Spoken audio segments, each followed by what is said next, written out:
امید ہے آپ سب خیریت سے ہوں گے۔ اگر آپ نے ابھی تک ہمارا چینل سبسکرائب نہیں کیا تو اسے ابھی سبسکرائب کر لیں اور بیل آئیکن کو دبانا بالکل بھی مت بھولیں۔ آپ کا بہت بہت شکریہ۔ نمبر 8، ساکلا بینی۔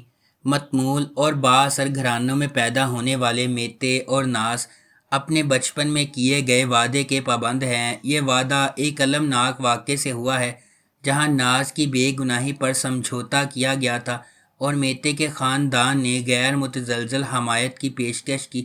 جیسے جیسے وہ بڑے ہوتے جاتے ہیں ان کا رشتہ گرما گرم دلائل اور پرجوش مصالحت کا رولر کوسٹر بن جاتا ہے۔ میتے بچپن کے وعدے کو نبھانے کے لیے پرعزم ہے۔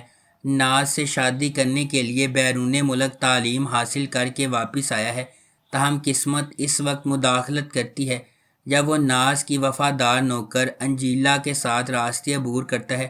انجیلا، جس نے ایک پریشان حال ماضی کے بعد ناز کے گھر میں ایک خاندان پایا ہے، حادثاتی طور پر سامنے آنے والے ڈرامے میں ایک اہم شخصیت بن جاتی ہے۔ نمبر 7، عمر۔ عمر آدم اولو ایک نوجوان ہے جو استنبول کے قدیم ترین محلوں میں سے ایک میں اپنے والد ریست اور دادی نزہت کے ساتھ رہتا ہے۔ وہ مسجد میں مؤذن کے طور پر کام کرتا ہے جہاں اس کے والد امام ہیں۔ عمر کی ایک بہن نیسا اور ایک بھائی طاہر ہے۔ سب سے بڑی بہن نیسا اب اپنے والد کے ساتھ رابطے میں نہیں ہے کیونکہ اس نے ایک ایسے شخص سے شادی کی جو ریست کو منظور نہیں تھا۔ طاہر خاندان کی قدامت پسند روایات کی زیادہ قریب سے پیروی کرتا ہے اور ایک مذہبی اشاعت گھر میں کام کرتا ہے۔ جب گامزے اپنے بیٹے کے ساتھ اپنے خاندانی گھر واپس آتی ہے تو اسے اچھی زندگی فراہم کرنے کے لیے اپنی بینکنگ کی نوکری دوبارہ شروع کرتی ہے۔ وہ اپنے بیٹے کو ضلع کے ایلیمنٹری اسکول میں داخل کرواتی ہے اور عمر سے ملنے کے بعد جو وہاں پارٹ ٹائم ٹیچر کے طور پر کام کرتا ہے وہ محبت میں پڑ جاتے ہیں۔ نمبر 6، دوئی بینی۔ ایک نامور ہائی اسکول میں ترتیب دیا گیا ایک نوجوان بالغ ڈرامہ دوئی بینی غنڈہ گردی، سماجی ناانصافی اور ہائی اسکول کے رومانس کے موضوعات کو تلاش کرتا ہے۔ ایکم اور میلتم دو نوجوان لڑکیاں ہیں جو بہنوں کی طرح قریب ہیں۔ وہ ایک عاجز محلے میں معمولی زندگی گزارتی ہیں لیکن وہ ہمیشہ ان امیر بچوں سے رشک کرتی ہیں جو دورو ہائی اسکول میں پڑھتے ہیں، جو کہ صرف امیر خاندانوں کے بچوں کے لیے ایک سیکنڈری اسکول ہے۔ ایک دن ایک کار میلتم سے ٹکراتی ہے اور مجرم جائے وقوعہ سے فرار ہو جاتا ہے۔ اسکول کی طرف اپنا راستہ بناتا ہے اور اپنی کار کو پارکنگ میں چھپا دیتا ہے۔ جب یہ خبر پھیلتی ہے کہ اسکول کے کسی فرد کی وجہ سے ایک لڑکی اپنی باقی زندگی ویل چیئر پر گزارے گی تو پرنسپل نے بری خبر کو دفن کرنے کے لیے میلتم کے محلے کے 3 طالب علموں کو اسکالرشپ دینے کا فیصلہ کیا۔ نمبر 5، اچ کس کاردیش۔ ایک زمانے میں ایک خوبصورت لیکن پر اسرار ملک میں 3 بہنیں رہتی تھیں جن کا نام ترخان، دونش اور دریا تھا۔ ایک قریبی خاندان کے طور پر وہ ہر رات ایک امید افزا مستقبل کا خواب دیکھتی تھی۔ شاید ایسی پرورش جو ایولی کی دیودار کی خوشبو والی سڑکوں پر پریوں کی کہانی سے ملتی جلتی تھی نے انہیں جوانی کی سنگین حقیقت کے لیے تیار نہیں کیا تھا۔ وقت گزرنے کے ساتھ بہنوں کو پتہ چلتا ہے کہ زندگی اور اس کے ساتھ آنے والے انتخاب اتنے آسان نہیں ہیں جتنے وہ نظر آتے ہیں۔ ناقابل فہم راز وہ لوگ بھی چھپا سکتے ہیں جن پر سب سے زیادہ بھروسہ کیا جاتا ہے، اور خوفناک بیماریاں ماضی کی قیامت کا باعث بن سکتی ہیں۔ یہ انہیں اس سوال کی طرف لے جاتا ہے کیا دنیا میں کوئی ایسی چیز ہے جسے وقت ٹھیک نہیں کر سکتا۔ نمبر 4، کاردیش لیرم۔ قادر، عمر، آسیے اور ایمل، یہ 4 بہن بھائی جو ایک دوسرے سے قریبی بندھے ہوئے ہیں، کئی بدقسمت واقعات کے بعد اپنی ماں اور باپ دونوں کو کھو دیتے ہیں۔ اپنے سب سے پیارے لوگوں کو کھونے کے بعد وہ ایک دوسرے کو پکڑے رہنے کے سوا کچھ نہیں کر سکتے کیونکہ اب ان کے پاس کوئی اور نہیں ہے جس پر وہ انحصار کر سکتے ہیں۔ اس وقت تک آکی فتح کل، وہ شخص جو ان کی تمام بدقسمتیوں کا سبب ہے، ان کے لیے ایک کالج کے دروازے کھول دیتا ہے جس سے وہ ایک بالکل نئی اور مختلف زندگی سے پردہ اٹھاتے ہیں۔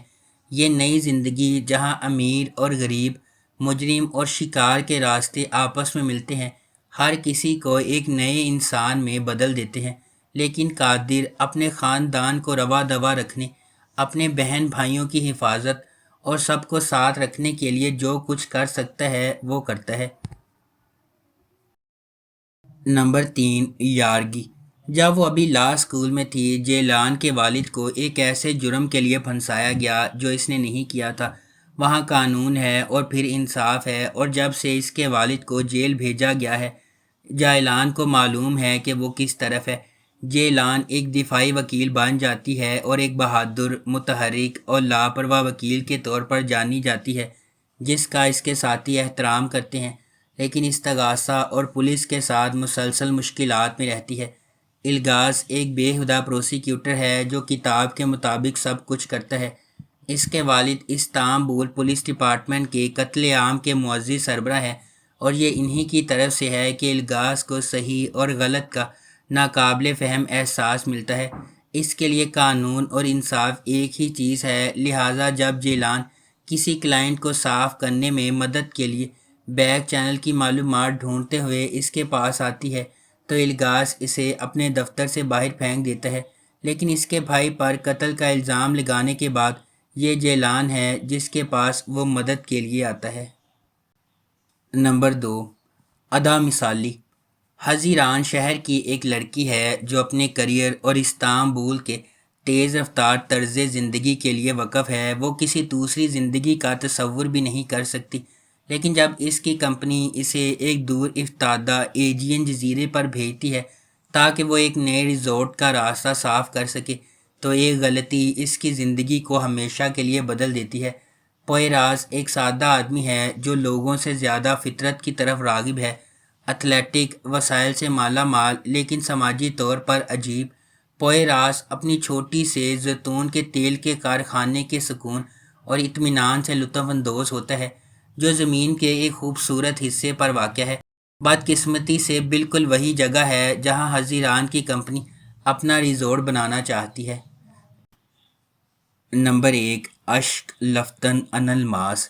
حیات دو الگ الگ زندگیوں کی کہانی سناتا ہے۔ ایک طرف مراد ہے، خوبصورت، ٹھنڈا، پرفیکشنسٹ نوجوان جو کم عمری میں ہی اپنے خاندان کی کمپنی کی ذمہ داری سنبھالتا ہے، تو دوسری طرف حیات ہے، خوبصورت، خوش مزاج، پھر بھی اناڑی نوجوان عورت جو زندگی کو زندگی گزارتی ہے۔ مکمل حال ہی میں یونیورسٹی سے گریجویٹ حیات کو نوکری تلاش کرنے میں مشکل پیش آ رہی ہے، اور اگر اسے 24 گھنٹوں میں کوئی نوکری نہیں ملتی ہے تو اسے اپنے آبائی شہر واپس جانا ہوگا اور ان امیدواروں میں سے ایک سے شادی کرنا ہوگی جسے اس کی ماں نے اس کے لیے چنا ہے۔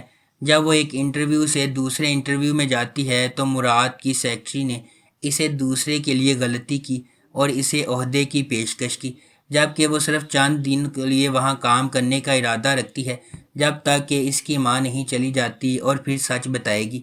واقعات کا ایک سلسلہ شروع ہوتا ہے اور ہر چیز کو ایک بڑی گڑبڑ میں بدل دیتا ہے جس کے مرکز میں اس کے اور مراد کے درمیان محبت ہوتی ہے۔